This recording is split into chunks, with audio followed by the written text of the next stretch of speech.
Hating-hati po ang opinyon ng mga tao kung ang EV ba talaga ay environment friendly. Doon po sa mga sarado ang isip at masyadong na-in-love doon sa vroom-vroom ng internal combustion engine, ay kahit ano pa ang pag-usapan natin dito, ay siguradong mayroon niyang ikokontra sa EV.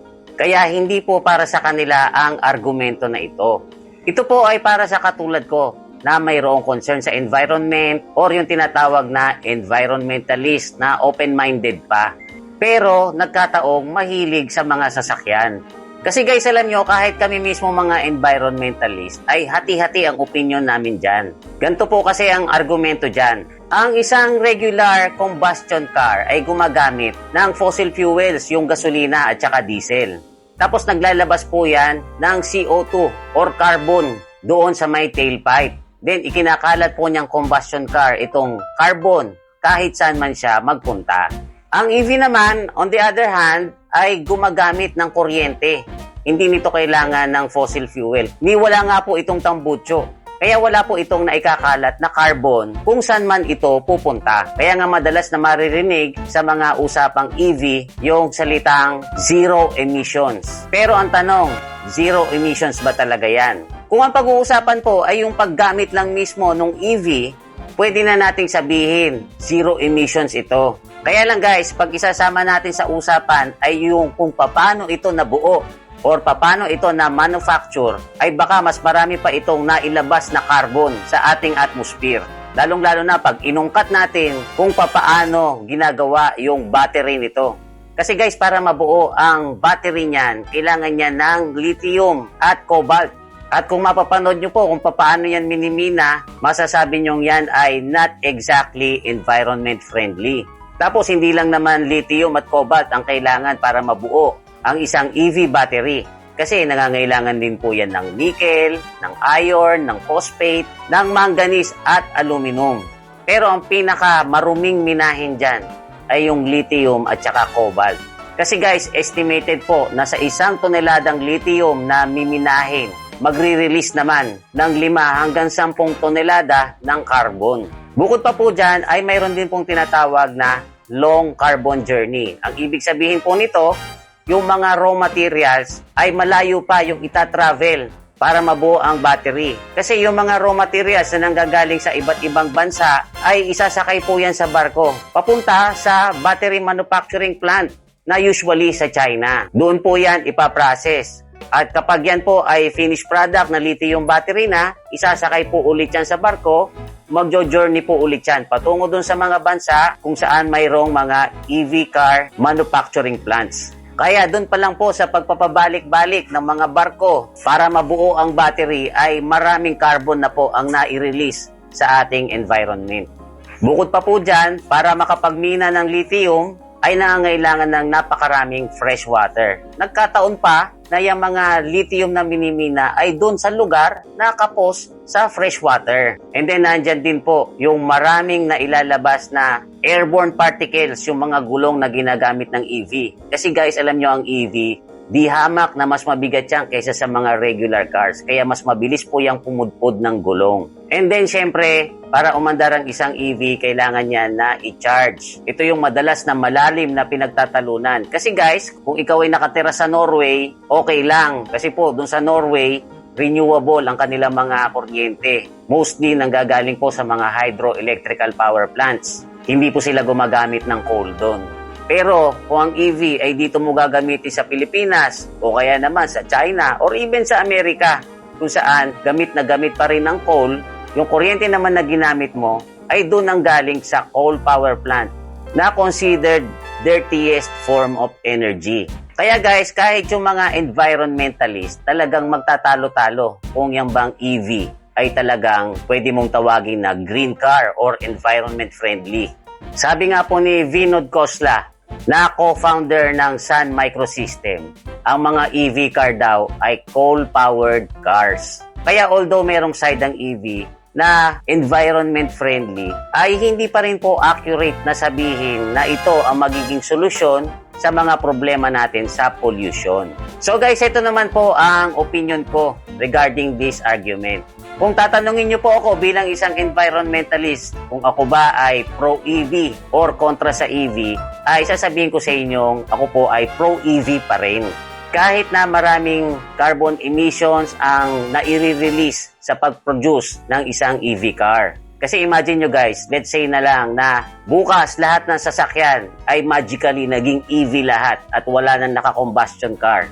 Kahit nasabihin nyo pang lahat yan ay magcha-charge at kukuha ng kuryente mula sa coal power plants, ang magiging result naman po nito ay hindi na naikakalat yung pollution dun sa mga lugar na maraming tao.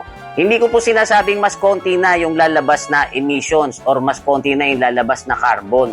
Pero yung mailalabas na carbon ay dun na lang sa coal power plants, hindi na dun sa mga highly populated areas. Ang magiging result naman po niyan ay hindi na tayo makakalanghap ng pollution mula sa mga sasakyan. Malaki ang maibabawas nito dun sa mga taong nagkakasakit. Imagine nyo guys, pag napunta kayo sa mga ospital, makikita nyo doon yung mga taong may sakit sa lungs. At karamihan po dyan ay dahil dun sa poor quality ng hangin na nalalanghap natin. Ngayon, kung mababawasan yung mga nagkakasakit dahil sa pollution, mababawasan yung mga sasakyang gagamitin pag-transport sa may sakit mula dun sa bahay nila papunta sa ospital. Mababawasan yung mga taong gagamit na sasakyan na dadalaw dun sa may sakit. Mababawasan yung kuryente na gagamitin ng ospital para alagaan yung taong may sakit sa lungs. Mababawasan yung gagamit ng aircon, ng MRI, ng CT scan at iba pang mga dikuryenteng bagay. Alam nyo guys, kasi para sa akin, ang paglutas po ng problemang environmental ay hindi naman po talaga makukuha sa isang step lang. Ito po ay series of trials and errors. Take for example, itong internal combustion engine. Mahigit 100 taon na po natin yung ginagamit. Mahigit 100 taon na po yan nagpo-pollute ng environment natin. Pero dahil sa patuloy natin siyang ginagamit, dumating po yung time na yung mga car manufacturers ay naka-invento o nakapag-develop na ng mga paraan para mabawasan yung mga carbon emissions nito. Ngayon, yung mga modern cars ay naka-EFI na, gumagamit na ng computers para maging mas fuel efficient at the same time mas powerful yung makina. Naka-invento sila ng catalytic converter na kapag ikinabit mo sa exhaust, ay nakakabawas ito ng pollution.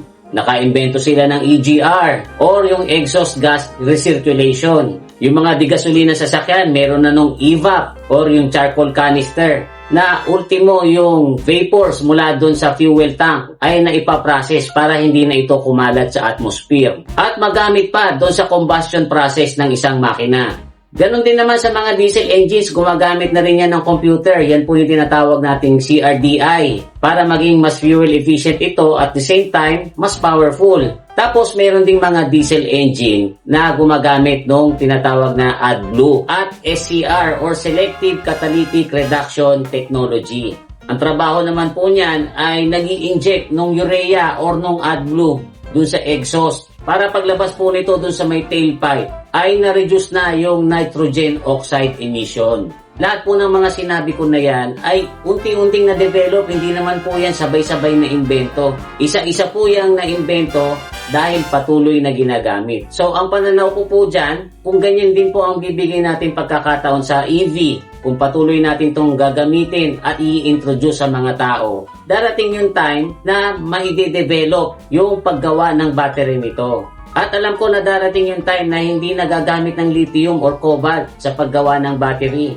Baka nga dumating pa yung time na hindi na nito kailangang i-charge sa kuryente na nagmumula sa mga coal power plants. Baka mamaya, isang solar panel lang ay ilagay mo sa bubong nito o kaya naman, baka develop na mga maliliit na wind turbine na pwede mong ilagay dun sa likod ng grill para pag-andar ng sasakyan, nagagamit pati yung hangin para makapag-generate ng kuryente. Totoo guys na ang EV ay mas naunang naimbento kaysa sa combustion car.